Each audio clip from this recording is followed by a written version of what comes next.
I hadn't stepped foot in that office since Grandpa Merrick's health began to decline, and even now I only came because he made me promise. The conference room smelled like lemon oil and old paper, the kind of scent that clung to wood and secrets. My mother adjusted her pearl necklace with a perfectly manicured hand. My father sat stiffly, arms crossed, like he was bracing for battle. And Callia, ever the curated darling, wore a cream blouse too pristine for grief and a half-smile like she'd already won. Mr. Halpern, Grandpa's lawyer for over 3 decades, cleared his throat and opened the folder with slow, deliberate movements. "We are gathered to honor the final wishes of Merrick Wynne." His voice didn't waver, not even as he looked directly at me before reading the allocations aloud. To Callia Wynne, he began the Jackson Hole cabin and the vintage 1959 Gibson guitar. Callia blinked, clearly expecting more. To Everett and Lisette Wynne, his voice continued the heirloom grandfather clock, select vinyl records, and a $10,000 charitable gift made in their name. My mother made a noise between a scoff and a gag. "That can't be right." Mr. Halpern didn't flinch. He turned the next page. "To Seraphina Wynne, my granddaughter, my confidant, he leaves his entire financial estate totaling $38,246,000. Silence. Then, what my father barked. Callia's jaw twitched. My mother stood up, face flushed. "She abandoned us. She doesn't deserve," Mr. Halpern continued without lifting his eyes. "This will was signed, notarized, and filed by Merrick Wynne personally 3 months prior to his death." They didn't hear the rest. My father lunged across the table, snatched the check Mr. Halpern had just handed me, and held it up like it was counterfeit. "You think this buys you back in?" Before I could respond, he lit a match. The check curled and blackened as the fire danced along the edge. My mother ripped the envelope I'd held, tearing it until Grandpa's handwriting dissolved into shreds. "This is what happens when you betray your family," she hissed. I didn't move. I didn't beg. I just smiled. The kind of smile that doesn't reach your eyes but keeps you steady. Because what they burned wasn't what they thought, and what they never saw was the envelope still tucked inside my coat. The last real conversation I had with my father ended with him saying, "If you walk out that door, you don't walk back in." I was 19. I had just turned down a full ride to his alma mater's business program and enrolled instead in a small liberal arts college upstate to study visual design. He called it a hobby with delusions. My mother didn't argue. She just stood behind him with her lips pressed so tight they nearly disappeared. 3 weeks later, I came home for Thanksgiving and found my bedroom stripped bare. The desk, the bed, even the bookshelf with the notes Grandpa used to leave between the pages gone. In their place were 2 gray armchairs, a faux orchid, and a framed print of a lighthouse I'd never seen before. The door plate had been changed from Seraphina to Guest Room A. Callia passed me in the hallway and laughed. "Don't be so dramatic. It's not like you were using it." They didn't cut me off all at once. At first it was small things, missed birthday cards, unanswered calls. Then the rent check from my parents didn't show up. When I called to ask, my mother sighed and said, "Actions have consequences, Sarah. You wanted independence. Now you have it. I would have lost the apartment if Grandpa hadn't stepped in." He wired the exact amount 2 days later, no questions asked. After that, the money came in a quiet rhythm. Not too much, never flashy. Just enough to keep the lights on and the heat running. With it came letters in his shaky, elegant script. He never criticized me for leaving. He never asked me to come back. But in every line, there was something stronger than either he saw me. The last one I ever received arrived 3 weeks before he passed. It said only survival isn't weakness. It's the first proof of strength. I tucked that letter into my wallet and carried it through every job rejection, every silent holiday, every evening spent pretending I didn't care. I carried it still, even as the ashes of the fake check cooled on the table in front of me, and my hand slipped into my coat to touch the real envelope waiting there. The first thing I did when I got home was lock the door behind me and slip off my heels. My legs were trembling, but not from fear, more like exhaustion held in place too long. I laid my coat on the kitchen chair and pulled out the envelope Grandpa had given me a month before he died. He'd handed it over in a quiet booth at Hillstone Diner, wrapped in a cloth napkin like he was giving me a relic. "Don't open it," he said, "unless they burn it." And they had. I broke the wax seal and unfolded the contents slowly. A single check almost identical to the one that had turned to ash in front of me just hours earlier. The same number, same signature. But this one was marked in tiny red letters, "Non-negotiable copy." My fingers didn't tremble. I turned the check over and found a small USB drive taped to the back, along with a handwritten note in Grandpa's blocky script. "Let them burn it, then open the real file." I plugged it in. There was no loading screen, no password prompt, just a single folder labeled Inheritance, and inside it a PDF copy of a trust transfer form. It was signed, witnessed, and filed through a firm I didn't recognize. The account number ended in digits I'd memorized as a child his birthday backwards. The funds were real. The transfer had already happened. Weeks ago. The check they torched wasn't just a decoy. It was bait. I leaned back in my chair, the silence in my apartment thick as velvet. This wasn't about them anymore. It hadn't been for a while. Grandpa hadn't just trusted me, he'd planned for their reaction step by step. And now, so would I. The next morning, I tried to check my bank balance, part habit, part reassurance. The screen blinked once, then again, before an error message appeared. "Account not found." I tried another card. Declined. I refreshed the login screen and typed everything slower, as if being precise could fix the glitch. Still nothing. At first, I told myself it was a security lock, maybe a fraud flag from yesterday's events. But when I called the bank, the man on the other end of the line sounded hesitant. "I'm sorry, Miss Wynne," he said, tapping at keys I couldn't see. "Our system has your account marked inactive." "Deceased, actually." My mouth went dry. "That's a mistake." He paused. "It was certified by the registrar's office.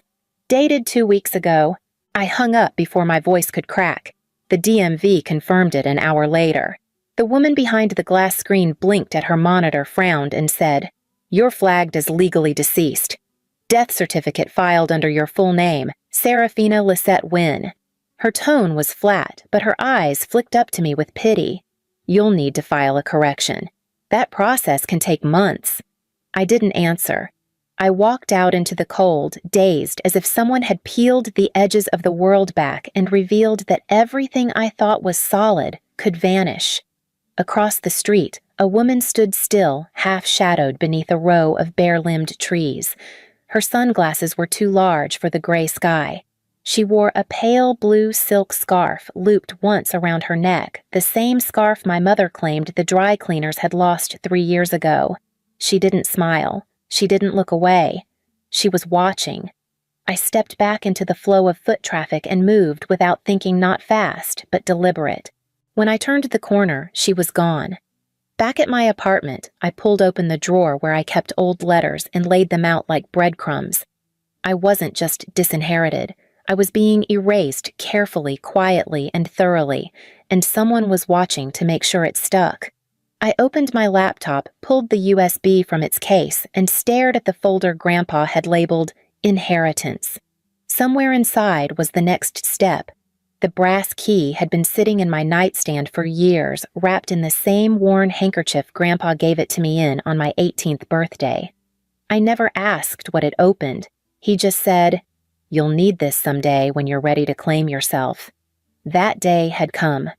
Langford Private Vaults sat behind an unmarked door near the edge of the historic district, tucked between a boutique wine shop and a faded bookstore.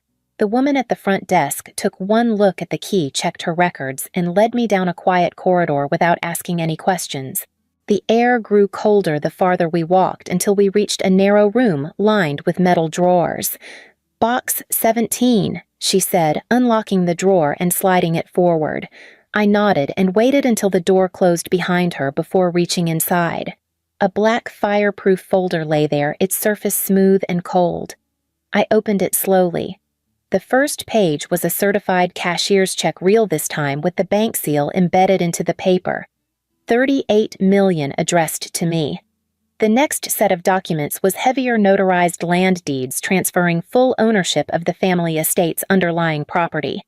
Then, another stock certificates for Wynn Carroll Holdings, every voting share, every executive authority. My name inked across each, and at the bottom a flash drive in a velvet pouch. Back in my apartment, I slid it into my laptop and clicked the single file inside. Grandpa's face filled the screen. He looked older than I remembered, sitting in the sunroom with light pouring over his shoulder. If you're seeing this, Sarah, then they did what I feared they would. They tried to erase you. He spoke slowly but clearly, every word deliberate. You were always the quiet one. The one who saw everything, felt too much, asked for nothing. That's why they feared you. That's why I trusted you. He leaned forward slightly, eyes tired but sharp. This isn't just money. It's memory. It's legacy. And if they tried to burn yours down, this is how you come back. The screen faded to black, and I knew exactly where I needed to go next. I found the envelope taped just beneath the peephole on my front door, plain white, no stamp, no handwriting, except a single line in neat block letters. They didn't burn the real check. Look in box array at Langford Security. There was no signature, no hint of who had left it. Just silence on the other side of the door. I sat at the table for a long time staring at it, then reached for my laptop. Langford had more than one vault location. Box Array wasn't listed publicly, but I recognized the name. Grandpa once joked it was where they hide the real bones. I logged into the estate email that had been created during the trust transfer and found a message I hadn't noticed before. The subject line was blank. The body just a sentence. They're not after the money, they're after the signature. Attached was a single document, an unsigned asset transfer form. At the top, Wynn Carroll Holdings. Below it, a second form, this one signed. My name was there, but the signature wasn't mine. They'd forged it. They were selling the company. I opened the company's internal dashboard and access Grandpa had set up months before. And there it was, transactions proposals, asset reassignment. Every move approved under my name, while my legal status remained deceased. I was more than disinherited. I was a loophole, a convenient silence. They thought they'd taken everything, but they left a trail sloppy bold and rooted in arrogance, the kind that believed no one like me would ever come back. I reached for Grandpa's flash drive again and opened a folder labeled Charleston Land Archives. My name was listed under every plot, and I knew where I was going next.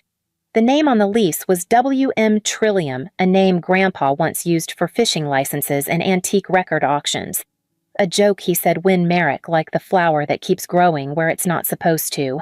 I remembered that on the drive out past the city limits through rusted farmland and forgotten lots until I pulled up to a squat row of storage units and found number 19B. The lock clicked open with the small brass key from the velvet pouch. The air inside was stale but not untouched. A single metal shelf lined the far wall, and in the center, like it had been placed there for me to find, was a black, fireproof briefcase. Inside a manila folder with my original birth certificate, not the updated one with my stepfather's surname. This one held only mine, Serafina Lisette Wynn. No hyphen, no edits. Next were the letters. 12 in total, each in Grandpa's unmistakable script. Most were dated within weeks of key family events, my college graduation, my parents' vow renewal, the Christmas I spent alone. He'd written them but never mailed them. One line repeated often. They won't erase you, not while I'm still standing. Beneath the letters was a notarized will, dated after the supposed date of my death. His signature was strong, deliberate. In it, I was named sole beneficiary. Not Callia. Not Everett or Lisette. Me. But what stilled my breath was the deed. Wynn Estate, Charleston, SC. Ownership, Serafina Lisette Wynn. My fingers brushed over the embossed seal. I hadn't just inherited a house. I'd inherited the foundation, the ground under their power. And they didn't know. I sat down on a cracked plastic chair near the door, clutching the folder to my chest, feeling the shape of my name for the first time in years. I wasn't a ghost, and they had no idea I was already walking back through the door they thought they'd slammed shut. Sylvia Orton didn't speak much when I handed her the briefcase. She just opened it, scanned the documents with sharp eyes, and said, "We'll move fast." There was no awe in her tone, just certainty, like she'd seen enough family betrayals to know when the paper trail held fire. We filed the challenge within 48 hours. The hearing was set for Monday. The courthouse smelled like waxed floors and old decisions. I wore black. Not for mourning, but because armor doesn't always clang. My parents arrived together, flanked by a young lawyer in a too-tight suit and too loose smirk. Kalia trailed behind them, lips glossed, phone in hand. They didn't look at me. Judge Kinley presided, known for clipped sentences and a low tolerance for theatrics. When our case was called, he nodded toward Sylvia. She stood calm and deliberate.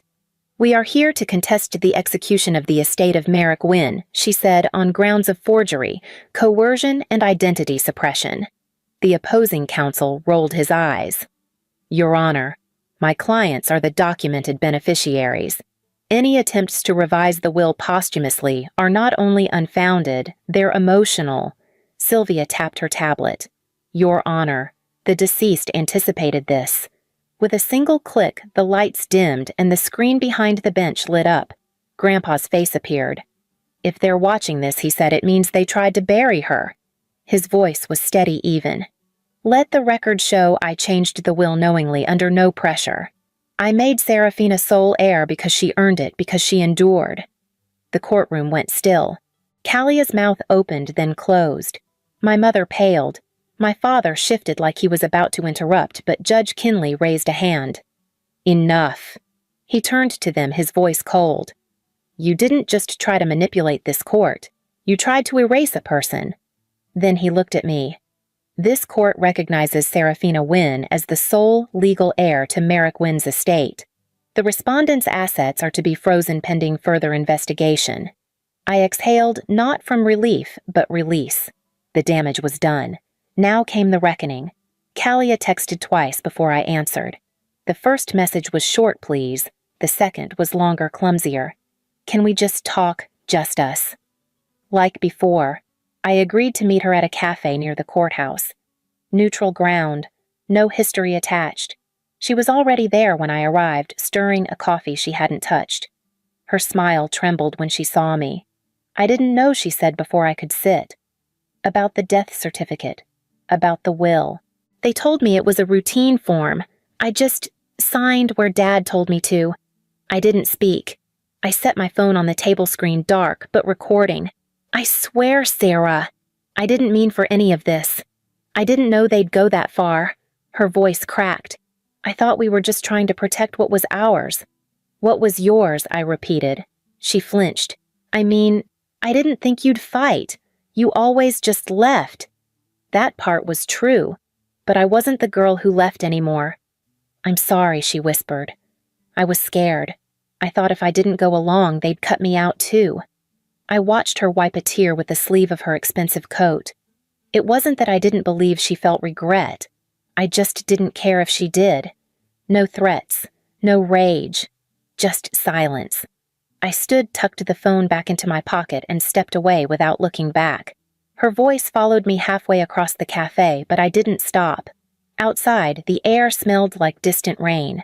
I pulled my coat tighter and walked not toward the past, not even toward revenge, just forward. And waiting in my inbox was the final document Grandpa had left me marked in bold transfer of deed, effective upon confirmation. The courthouse steps were quieter than I expected. No cameras, no confrontation, just the sound of my boots tapping steady against old concrete as I made my way down. In my hand was the deed, my name etched in bold print beneath the seal of the county and the estate. No more doubt. No more pretending.